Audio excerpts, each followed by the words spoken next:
अस्सलाम वालेकुम बच्चों, आज हम पढ़ेंगे तीसरी क्लास का उर्दू से T2 का सबक नंबर 9, जिसका नाम है ईद उल फितर। शाबाश, पहले मुश्किल अल्फाज और उनके माने जानते हैं। टोली, मुहताज, ईद उल फितर, भीड़, सदका फितर। टोली कहते हैं एक जमात को, मुहताज कहते हैं ज़रूरतमंद, ईद उल फितर कहते हैं रमज़ान के बाद शवाल की पहली तारीख को जो मनाई जाए। भीड़ कहते हैं लोगों का हजूम, सदका फितर कहते हैं रमज़ान का सदका। शाबाश प्यारे बच्चों, आज ईद का त्यौहार है। बच्चों, आज यानी कि ईद का त्यौहार है। रमज़ान के महीने भर के रोज़ों के बाद ये त्यौहार आता है।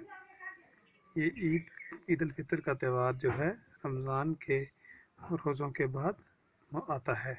रमज़ान के महीने के आखिरी दिन जब शाम को चाँद नज़र आता है तो अगले दिन ईद मनाई जाती है।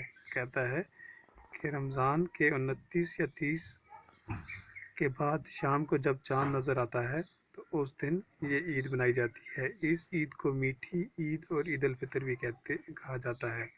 कहता है कि इस ईद को मीठी ईद भी और ईद उल फितर भी कहा जाता है। शाबाश।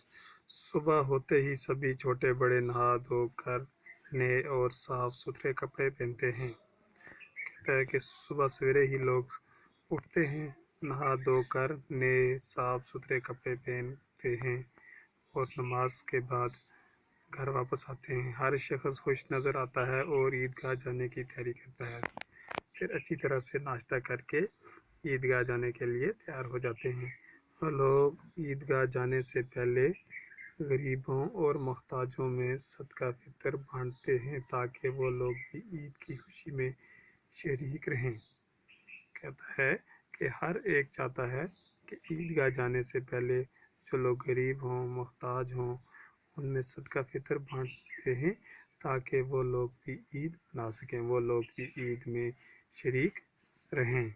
शाबाश। तो ये मैंने आपको ये सबक पढ़ाया, ये आप घर में अच्छी तरह से पढ़ेंगे और उसको अपनी उर्दू की पेज कापी पे लिखेंगे।